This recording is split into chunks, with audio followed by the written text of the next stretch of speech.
अस्सलामुअलैकुम students, welcome to are के maths academy. आज हम एक्सरसाइज 5.2 क्वेश्चन नंबर 3 को डिस्कस करने वाले हैं। इस क्वेश्चन के अंदर हमें मिसिंग टर्म्स जो है वो फाइंड करनी होगी। तो यहाँ पे ये बॉक्स है, यहाँ पे ये मिसिंग टर्म है और 26 है। अगर यहाँ पे आप देखोगे ये हमारी फर्स्ट टर्म है, ये हमारी सेकेंड टर्म है और ये हमारी थर्ड टर्म है। तो दैट मीन्स फर्स्ट और थर्ड टर्म तो दी गई है, पर हमें क्या निकालना है, सेकेंड टर्म निकालना है। और आपको ये भी तो पता होगा कि कोई भी क्वेश्चन अटेम्प्ट करने से पहले जो चीज गिवन होती है हम उसी की मदद से प्रूफ तक पहुंचते हैं। तो यहाँ पे हमें प्रूफ क्या निकालना है, A2 निकालना है। गिवन क्या है हमारे पास, गिवन फर्स्ट टर्म है A, और क्या गिवन है, थर्ड टर्म A3। A3 कितना है, 26। अब यहाँ पे फर्स्ट टर्म गिवन है और थर्ड टर्म गिवन है। अब अगर हमें जितने भी क्वेश्चन है यहाँ पे हमें दो चीजें सबसे इंपॉर्टेंट रहेंगी, वो रहेंगी A और D।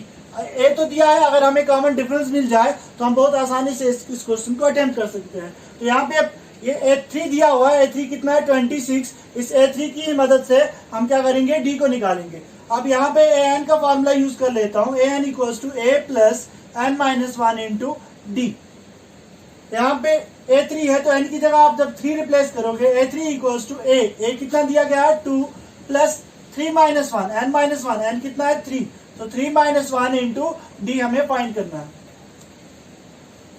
अब यहाँ पे A3 जो है वो कितना दिया है, 26। तो A3 की जगह पे हम 26 रख लेते हैं, 2 प्लस 2d। 3 माइनस 1 कितना होगा, 2। अब प्लस 2 को अब आप लेफ्ट साइड में ले आओगे तो क्या हो जाएगा, -2 इक्वल्स टू 2d। यहाँ पे नेक्स्ट स्टेप में 26 माइनस 2, 24 इक्वल्स टू 2d। अब 2 मल्टीप्लाई में है, क्योंकि 2 जो है वो d का कोफिशिएंट है और कोफिशिएंट हमेशा मल्टीप्लाई में होता है। तो मल्टीप्लाई वाली टर्म कहाँ पे आएगी, ये डिवाइड में आ जाएगी। तो d equals to 24 divide by 2 cancellation कर लोगे तो d कितना आ गया हमारे पास, 12 आ गया। अब इसका मतलब है ये वो AP है जिसकी पहली टर्म जो है वो 2 है और कॉमन डिफरेंस कितना है, 12, यानी कि उसमें 12 का इंक्रीज हो रहा है। तो 2 प्लस 12 कितना हो जाएगा, 14। तो इसकी सेकंड टर्म क्या होगी, 14 होगी। A2 कैसे निकालोगे, A plus D, first term plus common difference. First term कितनी है हमारे पास, 2 है, और प्लस कॉमन डिफरेंस कितना है, 12। तो वो कितना हो जाएगा, 14। पार्ट सेकंड, मिसिंग टर्म्स यहाँ पे दो हैं। यहाँ पे ये फर्स्ट टर्म है, ये हमारी सेकंड है, थर्ड है और फोर्थ टर्म है। तो यहाँ पे अगर आप देखोगे फर्स्ट टर्म और थर्ड टर्म जो है वो दोनों मिसिंग है, पर गिवन क्या है, सेकंड टर्म और फोर्थ टर्म। और इस क्वेश्चन में मैंने पहले ही बताया कि आपके पास जो दो कीवर्ड्स हैं वो है ए और डी। तो यहाँ पे आपको ए यानी कि फर्स्ट टर्म वो भी नहीं दी है और डी तो ऑलरेडी है नहीं हमारे पास। तो यहाँ पे दो चीजें फाइंड करनी है, यानी कि दो वेरिएबल, एक तो ए को फाइंड करना है और एक डी को। और आपने ये चीज सीखी हुई है कि अगर हमें दो वेरिएबल फाइंड करने हैं तो उसके लिए हमारे पास दो इक्वेशन का होना बहुत इंपॉर्टेंट है। तो यहाँ पे दो इक्वेशन आएंगी कहाँ से, तो यहाँ पे गिवन क्या है,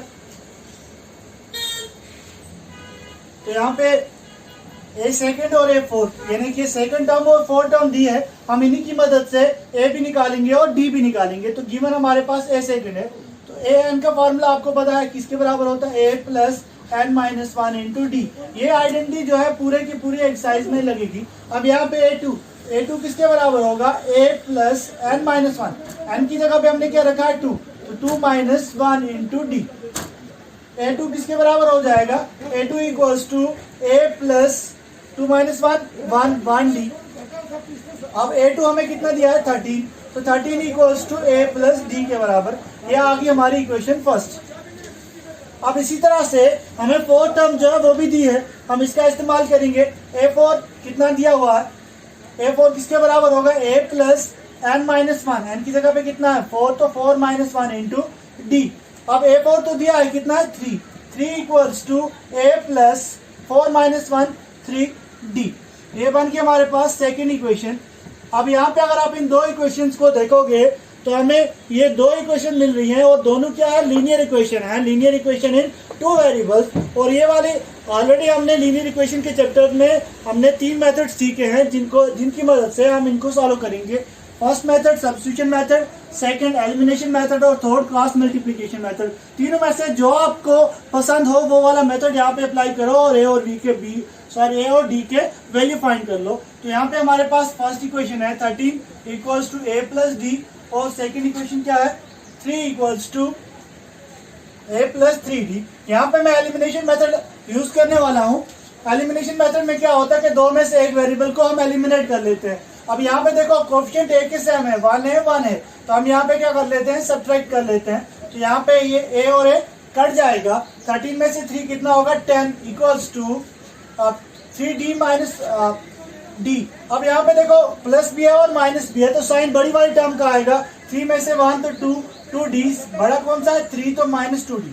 अब यहाँ पे ये जो माइनस 2d है वो माइनस 2 जो है वो d से मल्टीप्लाई में है, तो मल्टीप्लाई वाली टर्म कहाँ पे आ जाएगी, डिवाइड में आ जाएगी। तो d कितना आ जाएगा, -5। तो d हमें आ गया -5।